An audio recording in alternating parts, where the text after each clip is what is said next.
Good evening and welcome to all the participants joined in the daily virtual program on work-life balance conducted by Professional Skills Enrichment Committee of Institute of Chartered Accountant of India in association with Heartfulness. We have with us today's resource person, Mr. Prasanna Krishna sir, and our expert, Dr. Deepak Khanduri sir from Heartfulness. We welcome you both in this platform. With this, for the introduction of Mr. Prasanna Krishna sir, I am requesting Dr. Deepak Khanduri sir and thereafter handing over the session to Mr. Prasanna Krishna sir for further proceeding. Thank you and good evening all.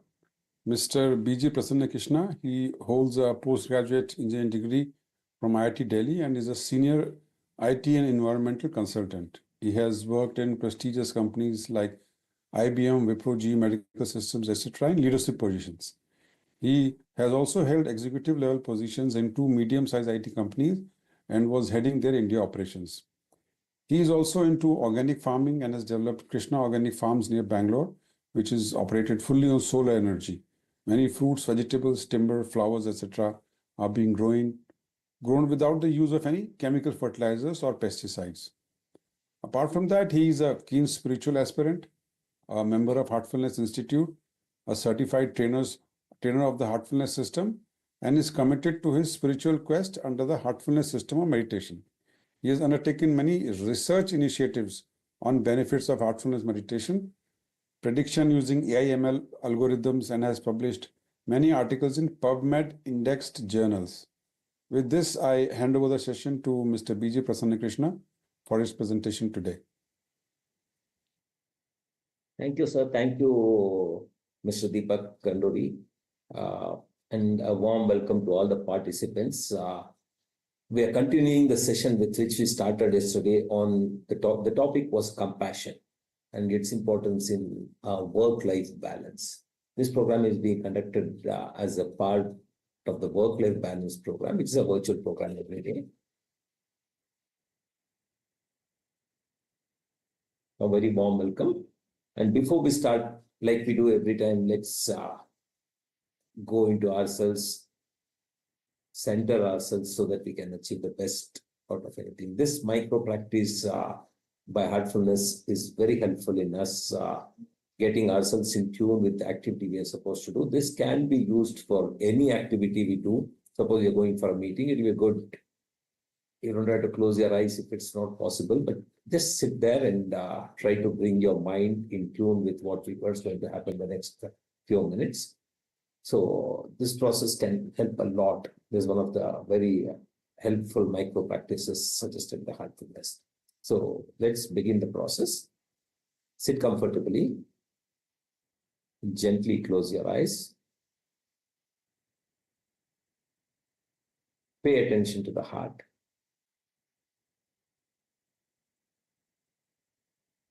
Over the next 1 hour, we'll be trying to understand the importance of sympathy, empathy, compassion, and also through a process of self-introspection, self-awareness, a meditative, contemplative process. We'll also see how we can develop this process of being more sympathetic, empathetic, and compassionate. So let's all center ourselves into this activity. Let's go deep within ourselves and suggest to ourselves that this 1 hour I'm going to spend, let it be productive for me. Let me make the best use of this 1 hour.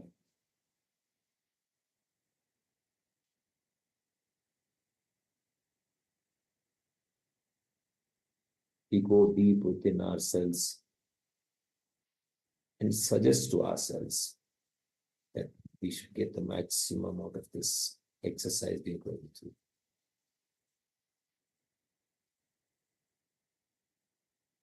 Take a deep breath.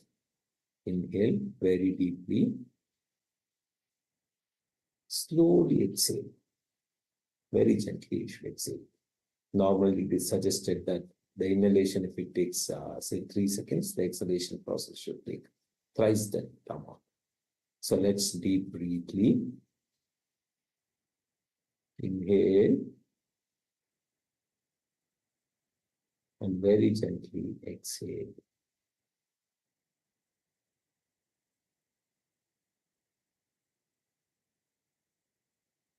Inhale again, deep inhalation.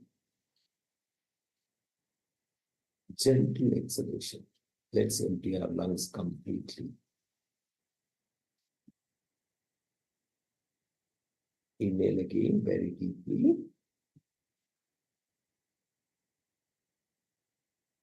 Exhale.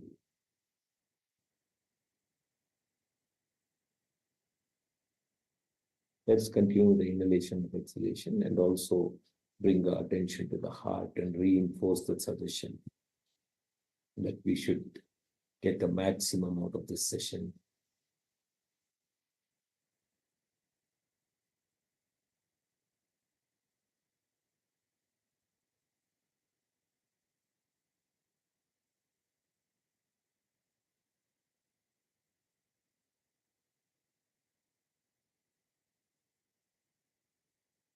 We can gently open our eyes while trying to retain this suggestion to ourselves that we should be involved in this activity for as long as possible in the right way. So let's start the activity. We are discussing about sympathy, empathy, and compassion. Yesterday we heard Jeff, the ex-CEO of LinkedIn, talk about what compassion meant to him, how we learned about it. We also discussed about sympathy and empathy. Just a recap for those who may not be there, who are not able to present there. We also spoke about this feeling called brain tango. We'll refer to it again today. And we also looked at the prejudice involved in empathy. Just to recap, I think our discussion yesterday, I'll talk about, we'll just explain what we meant by sympathy, empathy. Like as it's shown in the side, sympathy is a feeling of pity. Empathy is the ability to understand and share another person's feelings. I'm reading through it because some of you may be watching it on a TV or on a mobile, so you may not be able to read it. There's a lot of text, so please bear with me as I go through this slide. We discuss sympathy as a feeling of concern for someone who is going through something difficult or painful. It's more cognitive and involves keeping a distance. It's a mental activity. That's what we are trying to say. And we try to probably sympathize with the person, but not participate in it. For example, if a co-worker's associate dies, you might feel sorry for them and offer your condolences, and you forget about it after that. You definitely feel sorry at that time, but forget about that after that. But empathy, on the other hand, is the ability to understand and share another person's feeling as if you're experiencing them yourself.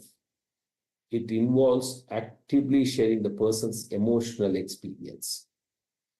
For example, when you empathize with a close one, you might ask questions to understand, practice active listening, and read their facial expression and body language. This factor of empathy is used by psychologists and psychiatrists quite a lot in the process of psychoanalysis. This is called vicarious introspection, where we really tune into that person and try to understand what they are going through. So psychologists and psychoanalysts really spend time on this.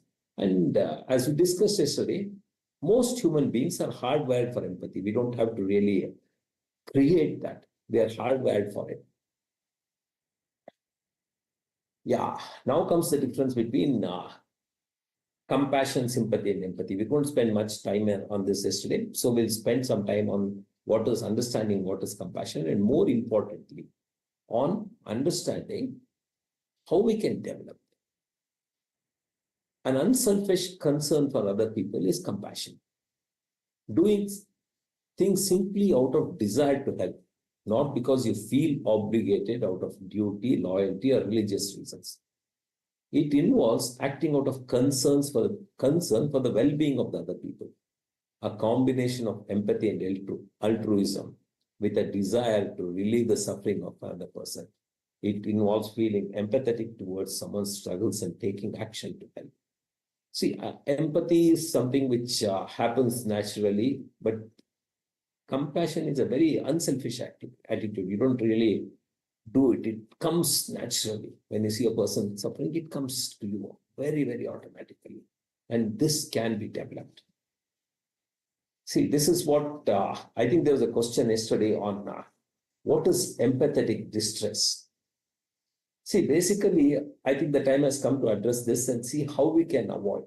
See, empathetic distress is typically, you find that if a person is in a very bad shape and you spend time with them, try to console them, try to help them, when we come out of it, our mind will be totally cluttered. We'll be really thinking, what's happening? What's happening? How can I do? And you'll be tired at the end of it. So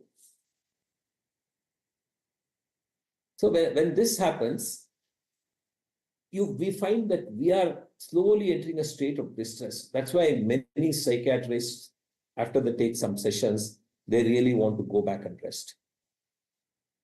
Because they can't continue like this. When they get involved so much into another person's life and problems, suggest solutions, work with them to arrive at a solution, yourself is involved completely with others. And that can be a lot of strain on us. So we have to really take care of this, think of this empathetic distress and find a solution to it. So how do we go about doing this? See, this is a paper published on finding out the difference between empathy and compassion. I'm sorry, the pictures projected is not very clear. Basically, the greater activation of the pro-social regions, right, versus empathy here and here, versus the blue here and here. So basically, it involves different parts of the brain get stimulated when you are empathetic and when you are compassionate. So these are two distinct activities. Compassion involves a lot of unselfishness. Empathy could be to somebody who's in your group. If those of you attended yesterday, if you remember the video, we saw that when a syringe was being pricked, if it was a person belonging to your religion, they found that the brainwaves made a big gap. But if it was not somebody who was related to you, not belonging to your religion, then the brainwave was sort of flat. So these suggest that empathy is really something which we are more familiar with somebody who are part of our group, while compassion is something very different. So these findings suggest that the deliberate cultivation of compassion offers a new coping strategy that fosters for positive effect even when confronted with distress of others. So how do we take care of this empathetic distress? That is a question asked yesterday. So we can really cultivate ourselves through self-awareness to avoid this empathetic distress. All of us go through this in office. Suppose those of us who are handling bigger organizations, many people, or even one or two people, if one of our subordinates comes and cries this out saying, I worked so hard, I've done this, I've done that, but my rise is not there, I'm not getting enough. Similarly, customers, you serve them really well, they come back angry and they say, there's that and the other, I got IT notice because of there's that, why couldn't you have handled it? It needs a lot of talking to them, being empathetic to them, and then convincing them, saying, yes, these things happen, we get it, well, let's handle it. But after that, if you notice the state of our mind, we are so stressed, right? That is because of this factor of empathetic distress. And there are very specific techniques which can help us overcome this. Okay, so let's talk about those techniques today. Before we do this, I'd like to play a small video to talk about how it can be achieved. Let's watch this video where compassion is examined in a greater detail, and we'll see how we can incorporate that in our lives.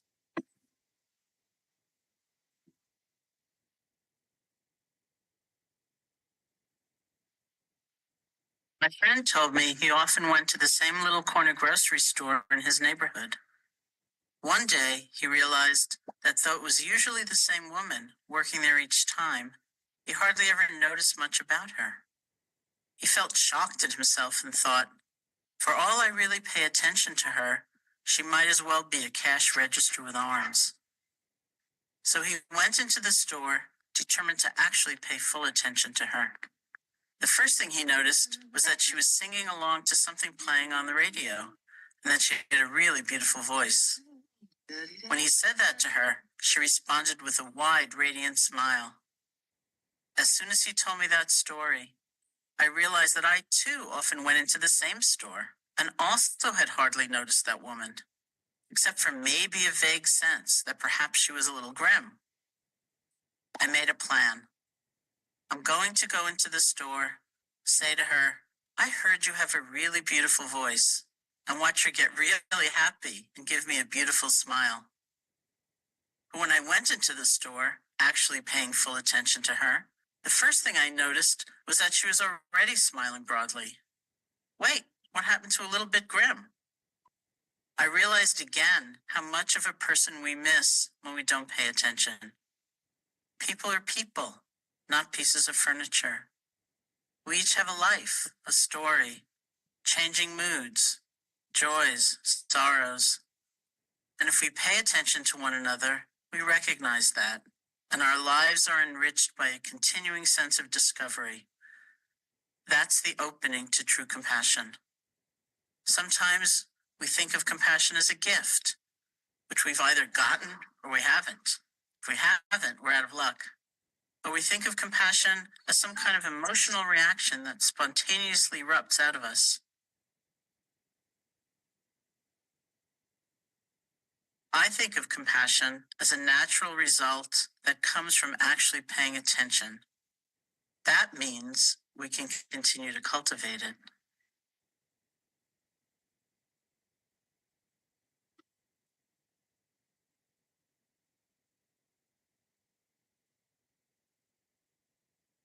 So I think the video makes it very clear that this is something we can cultivate, we can improve on. But there's also this challenge of empathetic distress, How do we control that? How do we overcome that? Because it can put a lot of strain on our psychological system. One of the ways which science has proven, a lot of research, like Mr. Deepak Kandori mentioned, I've written a few papers on the effects of meditation. One of the things we found that meditation and self-awareness, when you focus on yourself and be aware of what you're doing, the stress which you go through, the distress, actually, the stress can be of two types. One is the stress and other is the distress. The distress is what makes us very unhappy, very BP goes up, we become angry, we become depressed. Well, stress is something like, either a tennis player or a cricketer or a footballer, soccer player, trying to become better. They put themselves through a lot of stress, but that's positive stress. So when we do this analysis of self-awareness, how aware am I of myself? Am I getting stressed because of this? I have a choice, either to get stressed or not to get stressed. So this self-awareness can be very important in ensuring that our level of sympathy, empathy, and compassion, doesn't affect our own self. That's very important. Otherwise, if we ourselves are very much affected by that, we can't go ahead and be compared. We can be, but that band of where we can apply ourselves for compassion, etc., is going to be very different, very difficult. Like the video, we saw in the video, that lady said, I had to consciously develop it. But if our mind is not at peace, not filled with joy, it's very difficult to focus on the other person in front of us, right? The storekeeper at the cash counter was just another person, not related. Maybe they saw her every day, but hardly recognized her. She was another piece of cash counter or furniture like anything else in the store. But when you are compassionate, you look at a person and say, this person is not a piece of furniture, but a real person with heart. There's a lot of joy which comes for us. The other person may feel good, bad, that is different. Like the storekeeper, for example, the lady at the cash counter didn't really care. She was happy with the singing. She was always smiling. But it made a difference to us, no? When we observe it. Similarly, there are many things which happen around us in our life, at home, at office. When we try to put ourselves in that person's shoes and see what is that person going through, we can really start understanding, enjoying, helping that person to really become better and better. There are two aspects to it. One is this awareness of I need to do this, I need to develop it. And the second aspect is by doing so, I don't have to be really stressed because of that. The two are very complementary. Once you start getting involved in somebody's life, suppose somebody is having cancer and is on, it's a matter of days or a matter of hours. When you become part of that family and try to take care of that person, you really become stressed because of that, right? But there is a choice again. We see so many bad things happening around us, so many good things happening around us. In fact, sometimes good things bother us more. Once I was talking to a person, he said, today I'm not able to sit quietly at all. I'm jumping around. I'm feeling so nervous. And I asked him why, what happened. My son passed out his graduation 3 years back. He was absolutely jobless. He didn't have a job at all. After 3 years, he has got a job. So I'm not able to eat. I'm not, in past 2 days, I've not been able to sleep because of that. I've not been able to have good diet. I'm not able to eat my breakfast, lunch, dinner, because I'm so excited about it. So these are the sort of things, or if somebody is unwell on the deathbed, like we discussed earlier, we tend to become involved in that, right? It's good that we are involved, but I think that distance where we are involved, but actually self-aware, saying that this I'm doing out of my own discretion to help others. I need not even be aware of it, but I should be aware of the fact that it's not disturbing me in a very negative way. That is the most important thing. And that scientific research has proved when we try to measure the empathetic distress in people who are meditating versus people who are not meditating, we found that people who have been practicing meditation were really able to in a sense, to handle this distress. So, this is there in all our scriptures, everywhere it is there, saying that meditation helps, contemplation helps, self-analysis helps, do pranayama, it will help you, that sort of thing. So, there is one other micro practice by heartfulness, which we find very helpful to others. We'll not go through it too many times, but I think just to let everybody know, this micro practice, when you find that you're very disturbed, your stress levels are high, there is one simple thing which can help us come back to a very reasonable state of being. So I'd like to just demonstrate that for about 5 minutes before we start our meditation. So what we need to do is, we need to sit comfortably. We need to sit comfortably. Let's all try this out for 2 minutes. We may not be very stressed or disturbed right now, but just to understand the process, let's try this. Let's sit comfortably. Gently close our eyes. And now let's close our right nostril like this. We are closing our right nostril with our thumb like this. Okay. The left nostril is free. Let's take a very deep breath through the left nostril. Take a deep breath. Completely fill your lungs with it. Slowly.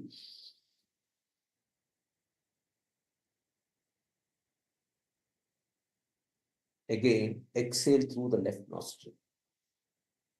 Gently. The exhalation process should be 3 times the duration of inhalation process.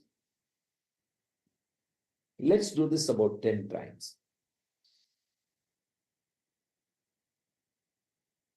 Inhale. Gently exhale. Inhale.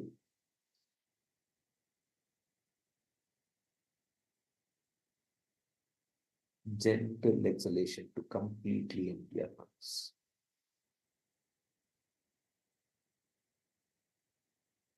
Deep inhalation to fill up our lungs completely.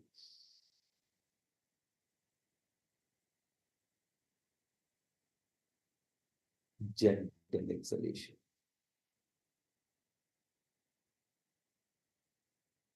Inhalation number 6.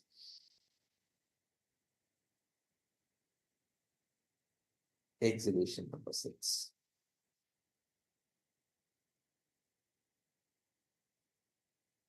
Inhalation number 7. Exhalation number 7.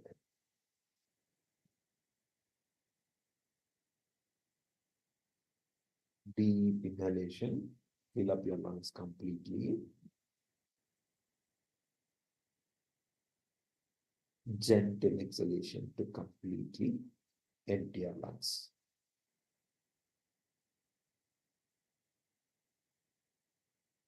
Number 9, deep inhalation.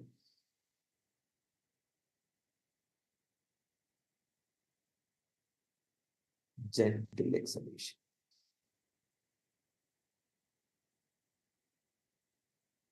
One last time. Deep inhalation.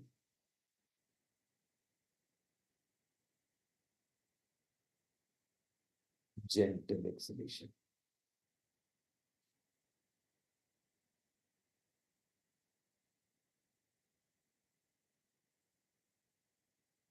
See, this micro practice is scientifically explained through the process of circadian rhythm. When we move during the day, if you notice during the day when you're at office or doing something, just notice your breathing pattern. We'll find that, I would say majority of us will find that our right nostril breathing is extremely high. We are breathing more and more through the right nostril. But as the sun sets, time to eat and sleep, you will notice that the left nostril starts taking over. It's called the Surya Nadi and the Chandra Nadi in our ancient scriptures.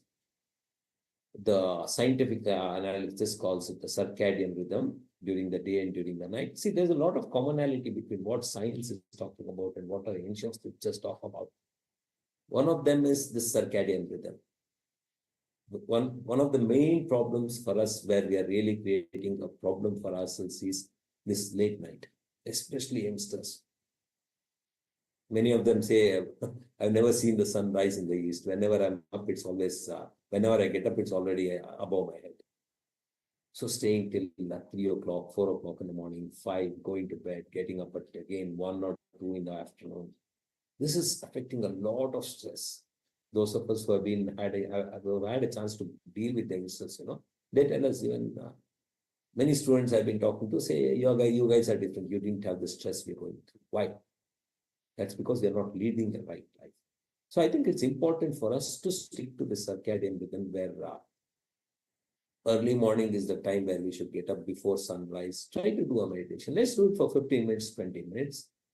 Evening when we come back, it's like taking a shower. If you're feeling very sweat and dirt and a lot of this thing, you take a shower, right? Similar to that, our mind will be very disturbed because of the activities of the day. Let's cleanse it.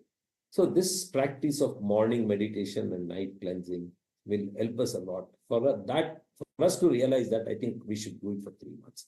That's why this program has been conducted for 4 months, so that all of us fall into this pattern. First 2-3 months or even 15 days, you just have to discipline yourself to stay. After that, it becomes a very natural thing. And many things like stress, anger,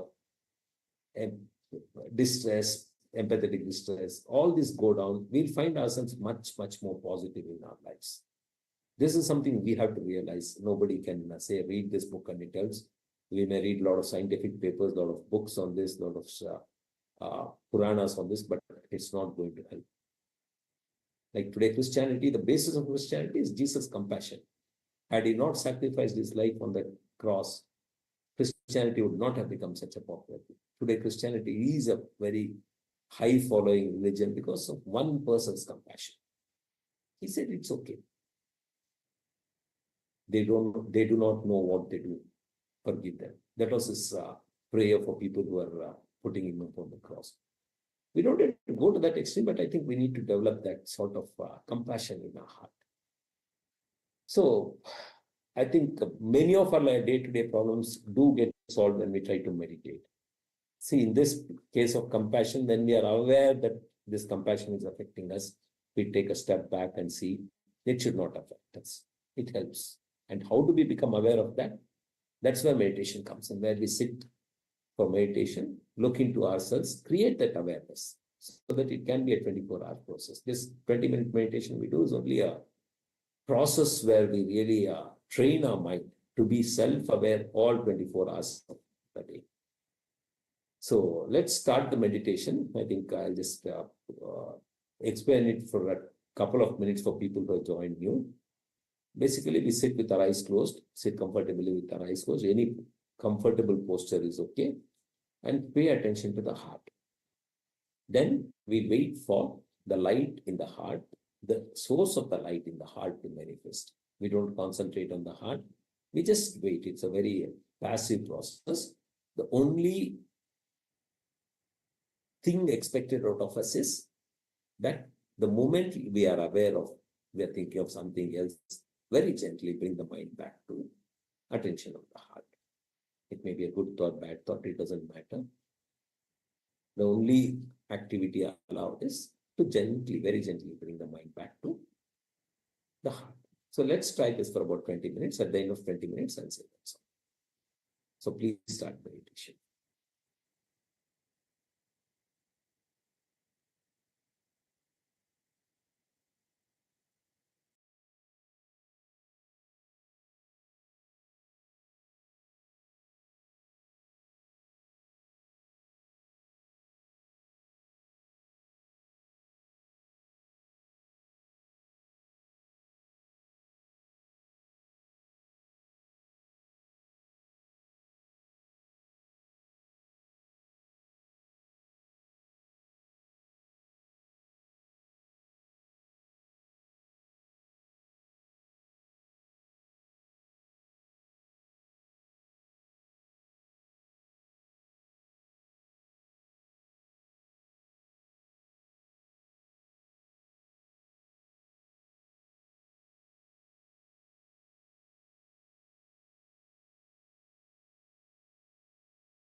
That's all.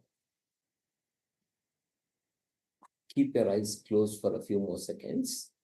Just try to observe what you felt during the meditation and how you feel right now after the meditation. It's important to just think this over, and if you're in the habit of writing a diary, maintaining a diary, please do note down in the diary what you felt, because this is an activity which only we can observe for ourselves. So it's important to make a note. Are we feeling peaceful? Are we feeling joyful? How are we feeling? Are we feeling very relaxed? Is there stillness? Note down these things. If you don't have a diary, make mental note of it. But it's important to note down and see the difference of how it was before we started this meditation and how we are feeling after the meditation. So let's spend some 5-10 seconds of that.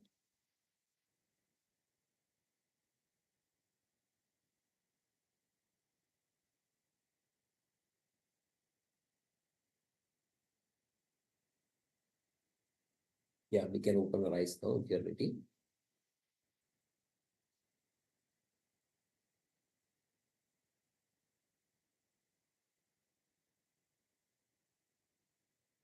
See, one thing I would like to re-emphasize again is there's a lot of material available professionally in libraries, over internet, on we need to be happy, we need to be joyful. But normally the lacunae where we find it's not available is on how part of it. How do we do it? There are various scriptures which talk about it. Science has proven that meditation can help. And many of us who have been doing it for 30 years, 40 years, find that it's really helping us be better and better and better. So, better professionally, better in a personal life, better in a family life. It's an all-round development which happens with this meditation. That's the reason why every session we reserve about 1/3 of the time for the practice. So let's take the practice part of it also very seriously. It's very important. There are a few questions which have come up. I'll take those questions. How would you describe the relationship between empathy and problem solving? Well, empathy and problem solving are somewhat similar in many respects when you're trying to solve the problem for somebody else. When you're trying to solve it for yourself, well, it may not have so much empathy built into it, but when you're trying to genuinely participate in a problem another person is facing, and when we are trying to solve it for them, it becomes a part of empathy, actually. One of the most important parts of empathy is the active listening, where you just listen very actively, but just listen to the person pouring out their heart. That gives a lot of solace and peace to the person who is going through a traumatic time. So yes, there is a relationship between that, and problem solving for others could be considered as empathy. How can one identify if a person lacks self-awareness and empathy? Yeah, this is a difficult question. I think the only thing, in my very humble opinion, I feel is we can judge it only for ourselves. Difficult to do it for others. Am I being self-aware? Am I being empathetic? This is something we should constantly keep checking ourselves on. Yeah, because the only person we can change is ourselves. We can't even change our neighbor, our spouse, our children. We all realize that, right? The only thing I can change is myself. So while it may be difficult and we may be many times fooled by a person's looks and behavior to think that that person is very self-aware, very empathetic, but the only thing whom we can definitely pass a judgment on is ourselves. Can a person be completely self-aware? Yeah, this is the third question. I think that's all we are trying to do, where we are trying to be aware every second of our, every moment of our existence. Yeah, I think they say people like Buddha was self-aware, but we don't know. We are at a very human level. Most of us are aware to some extent. I wouldn't say we are all fully aware. At some point of time, we become self-aware, we notice it, and then slip back to the feeling of unawareness. So maybe there are a few people in this universe who could be completely self-aware, but I think everybody else is work in progress. We are all trying to become more and more aware of things. So thank you. I'd really like to thank ICAI and all of you for giving this opportunity to spend time with you all. My sincere and humble thanks to everybody. Thank you, sir.